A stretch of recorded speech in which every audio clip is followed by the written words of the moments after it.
Hello guys, Newton Abbas 28 here. So we have an intro of Jordanstown level crossing in County Antrim. We have LED lights. Nothing at the back. Smith's barriers. Serial number 04048. Gross weight 700 kilograms. It's an SPX MK2.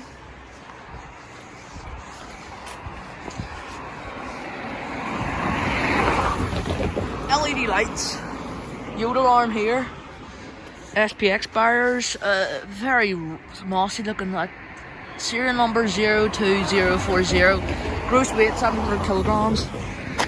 Oh, wait.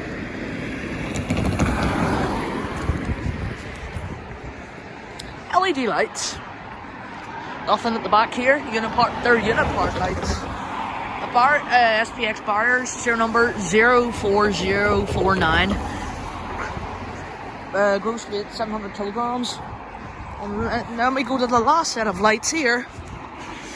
Nothing, no information on the barrier. There's an LED light. Yodel on. Oh, we'll wait for these cars to pass. So I'm gonna show you something.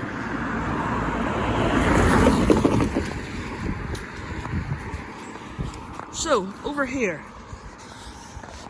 you've got your phone.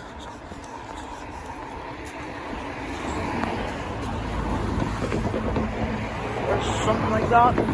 So, this crossing is on the line that goes from Belfast to Larne. That way towards Green Island, Carrickfergus, Larne and Whitehead. That way is towards Belfast, Lanyon Place and Great Victoria Street.